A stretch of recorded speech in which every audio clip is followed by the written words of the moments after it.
राधे राधे। कहते हैं इस व्रत कथा को पूरा सुनने मात्र से सभी मनोकामनाएं पूर्ण होती हैं, तो वीडियो को अंत तक जरूर देखें। पूर्णिमा व्रत संपूर्ण कथा। पूर्णिमा तिथि का हिंदू धर्म में विशेष महत्व है। इसे धनदायक और संतानदायक व्रत माना गया है। जो लोग पूरे दिन विधि विधान से पूर्णिमा का व्रत करते हैं और पूर्णिमा के दिन चंद्रमा को अर्घ्य देते हैं, उन पर भगवान विष्णु और माता लक्ष्मी की कृपा सदैव बनी रहती है। तो आइए जानते हैं पूर्णिमा व्रत की यह कथा। एक समय की बात है, द्वापर युग में यशोदा जी ने श्री कृष्ण से कहा, हे कृष्ण, तुम सारे संसार के उत्पन्न करता हो, पोषण तथा उसके संहार करता हो। आज कोई ऐसा व्रत मुझसे कहो जिससे करने से मृत्यु लोक में स्त्रियों को विधवा होने का भय ना रहे तथा यह व्रत सभी मनुष्यों की मनोकामना पूर्ण करने वाला हो।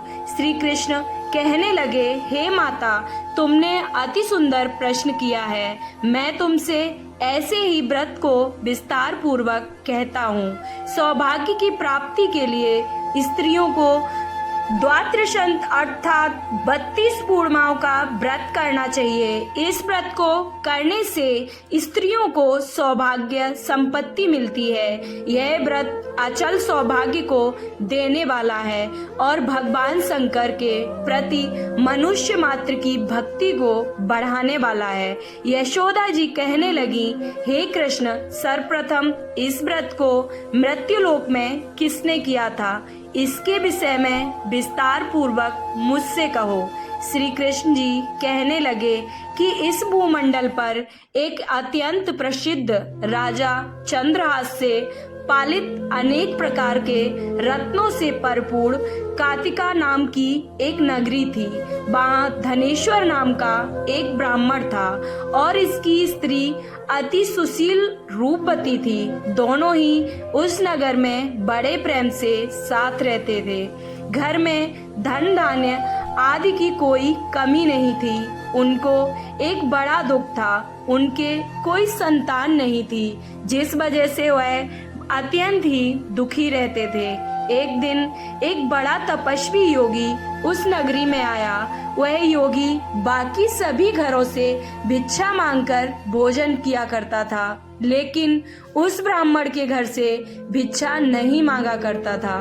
एक दिन योगी गंगा किनारे भिक्षा मांगकर प्रेम पूर्वक खा रहा था कि धनेश्वर ने योगी को यह सब करते देख लिया। सब कार्य किसी प्रकार से देख लिया।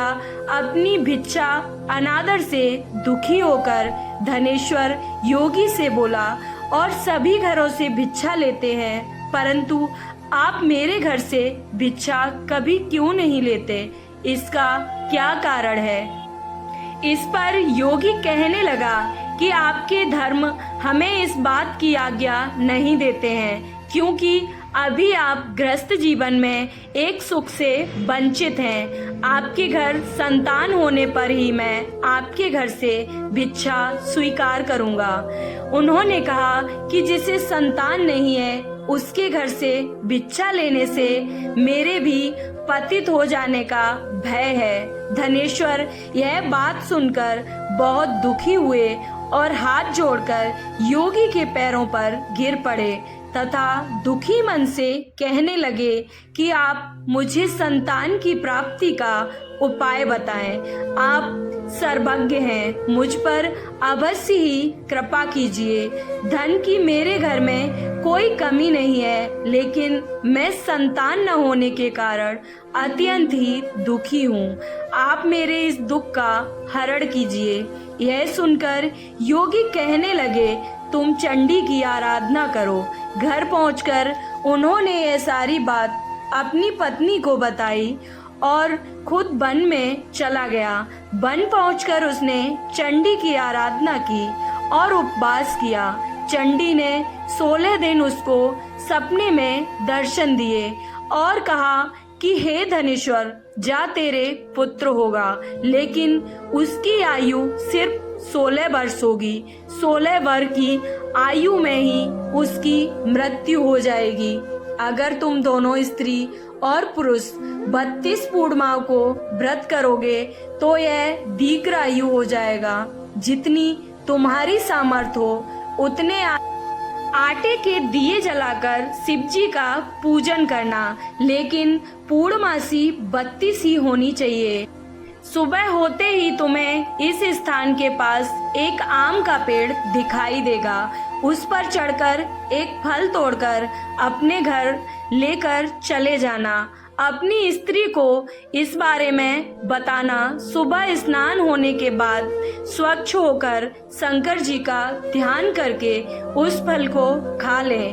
तब शंकर भगवान की कृपा से उसको गर्भ हो जाएगा। जब ब्राह्मण सुबह उठा तो उसे उस स्थान पर आम का पेड़ दिखाई दिया और वह उससे फल तोड़ने के लिए चढ़ा, लेकिन उस पे चढ़ नहीं पा रहा था। वह पेड़ पर चढ़ नहीं पाया। यह देखकर उसने बड़ी ही चिंता हुई। उसने भगवान गणेश की उपासना की और कहा, हे दयानिधि, अपने भक्तों के विघ्नों का नाश करके उनके मंगल कार्य को सिद्ध करें। दुष्ट का नाश करने वाले, रिद्धि सिद्धि देने वाले, आप मुझ पर इतना बल दें कि मैं अपनी मनोकामना पूरी कर सकूं।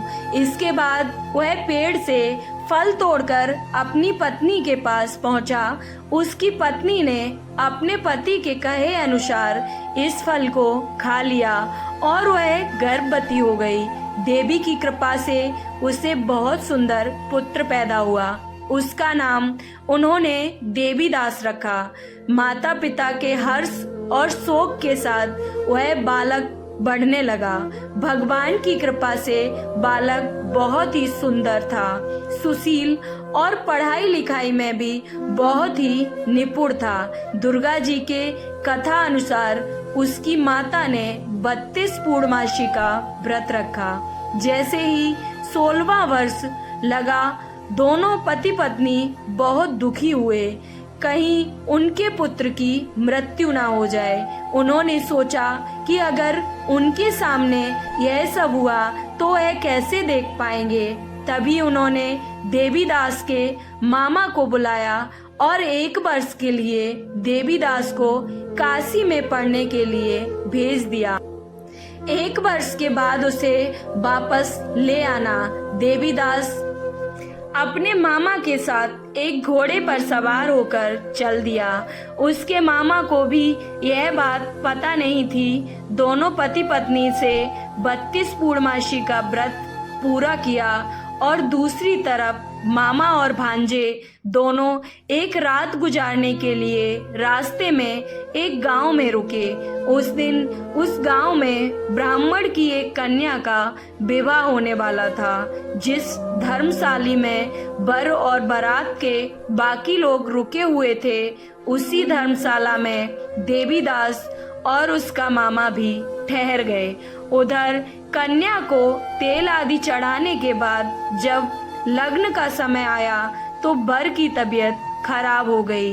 वर के पिता ने अपने परिवार वालों से विचार विमर्श करके कहा कि यह देवीदास मेरे पुत्र जैसा ही है, मैं इसके साथ लगन करा दूं और बाद में बाकी सारे काम मेरे बेटे के साथ पूरे हो जाएंगे।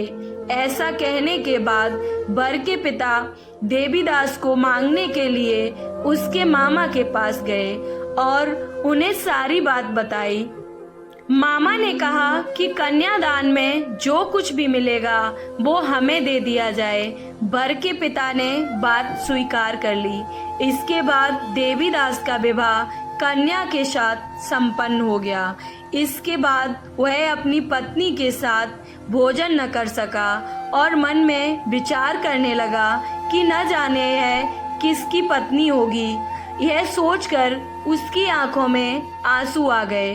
तब वधू ने पूछा कि क्या बात है, आप उदास क्यों हैं? तब उसने सारी बात पत्नी को बता दी। तब कन्या कहने लगी, यह ब्रह्म विवाद के विपरीत है। और आप ही मेरे पति हैं। मैं आपकी पत्नी ही रहूंगी, किसी अन्य की कभी नहीं हो सकती। तब देवीदास ने कहा, ऐसा मत कहिए, क्योंकि मेरी आयु बहुत कम है और मेरे बाद आपका क्या होगा। लेकिन उसकी पत्नी नहीं मानी और बोली, स्वामी आप भोजन कीजिए। दोनों रात में सोने के लिए चले गए। सुबह देवीदास ने पत्नी को 4 नगों से जड़ी एक अंगूठी दी और एक रुमाल दिया और बोला कि हे प्रिय, इसे लो और संकेत समझकर स्थित चित हो जाओ। मेरे मरण और जीवन जानने के लिए एक पुष्प वाटिका बना लो। इसमें सुगंधित वाली एक मलिका लगा लो। उसको प्रतिदिन जल से सींचा करो और आनंद के साथ खेलो कूदो। जिस समय और जिस दिन मेरा प्राणांत होगा, उस दिन यह फूल सूख जाएंगे। जब यह फिर से हरे हो जाएं, तो जान लेना मैं जीवित हूँ। और यह समझाकर वह वहां से चला गया। इसके बाद जब वर और बाकी बाराती मंडप में आए, तो कन्या ने उसे देखकर कहा कि यह मेरा पति नहीं है। मेरे पति वह हैं जिनके साथ रात में विवाद हुआ है। इसके साथ मेरा विवाह नहीं हुआ है। अगर यह वही है तो यह बताए मैंने इसको क्या दिया है। साथ ही कन्यादान के समय आभूषण मिले, उन्हें भी देखा है। कन्या की ये बातें सुनकर वह कहने लगा कि मैं यह सब नहीं जानता। इसके बाद सारी बारात भी अपमानित होकर लौट गई। भगवान श्री कृष्ण बोले, हे माता, इस प्रकार देवीदास काशी चला गया। और कुछ समय जब बीत गया तो एक सर्प उसको डसने के लिए वहां आया, लेकिन वह उसको काट नहीं पाया, क्योंकि उसकी माता ने पहले ही 32 पूर्णिमा का व्रत कर लिया था। इसके बाद खुद वहां काल पहुंचा। भगवान की कृपा से तभी वहां माता पार्वती और भगवान गणेश भी आ गए। देवीदास को मूर्छित दशा में देखकर माता पार्वती ने भगवान शिव और गणेश से प्रार्थना की कि महाराज, इस बालक की माता ने पहले ही 32 पूर्णिमा के व्रत पूर्ण कर लिए हैं, आप इसको प्राण दें। भगवान शिव ने माता पार्वती के कहने पर उसे प्राण दान दे दिया। उधर उसकी पत्नी उसके काल की प्रतीक्षा कर रही थी। उसकी पत्नी ने जाकर देखा तो पुष्प और पत्र दोनों ही नहीं है, तो उसको बहुत ही आश्चर्य हुआ। और जब उसने देखा कि पुष्प वाटिका फिर से हरी हो गई, तो वह समझ गई कि उसका पति जिंदा हो गया है। इसके बाद वह बहुत ही प्रसन्न होकर अपने पिता से कहने लगी कि मेरे पति जीवित हैं, उनको आप ढूंढिए। जब 16वां वर्ष व्यतीत हो गया तो देवीदास भी अपने मामा के साथ काशी से चल दिया। इधर उसकी पत्नी के परिवार वाले उसे ढूंढने के लिए जा ही रहे थे कि उन्होंने देखा कि देवीदास और उसका मामा उधर ही आ रहे हैं। उसको देखकर उनके ससुर बहुत प्रसन्न हुए और उसे अपने घर ले आए। वहां सारा नगर इकट्ठा हो गया और कन्या ने भी उसे पहचान लिया। देवीदास ने इसके बाद अपनी पत्नी और मामा को लेकर वहां से चल दिए। उसके ससुर ने भी उसे बहुत सारा धन दहेज में दिया।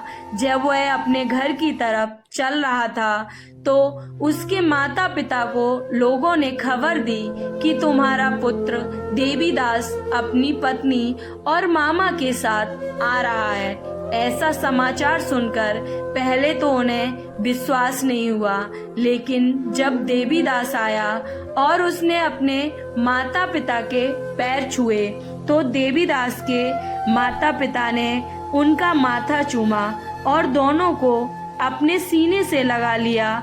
दोनों के आने की खुशी में धनेश्वर ने बहुत दान दक्षिणा ब्राह्मण को दी और श्री कृष्ण जी अब कहने लगे कि इस तरह धनेश्वर को 32 पूर्णिमाओं को व्रत के प्रभाव से संतान प्राप्त हुई। जो स्त्रियां इस व्रत को करती हैं वह जन्म जन्मांतर तक करती हैं, वो वैधव्य का दुख नहीं भोगती और सदैव ही सौभाग्यवती रहती हैं। यह मेरा वचन है और यह व्रत संतान देने वाला है और सभी मनोकामनाओं को पूर्ण करने वाला है। आपको ये व्रत कथा कैसी लगी कमेंट बॉक्स में जरूर बताएं और अगर अच्छी लगी तो जय श्री कृष्णा लिखना ना भूलें। चैनल को सब्सक्राइब और वीडियो को लाइक जरूर करें। जय श्री कृष्णा।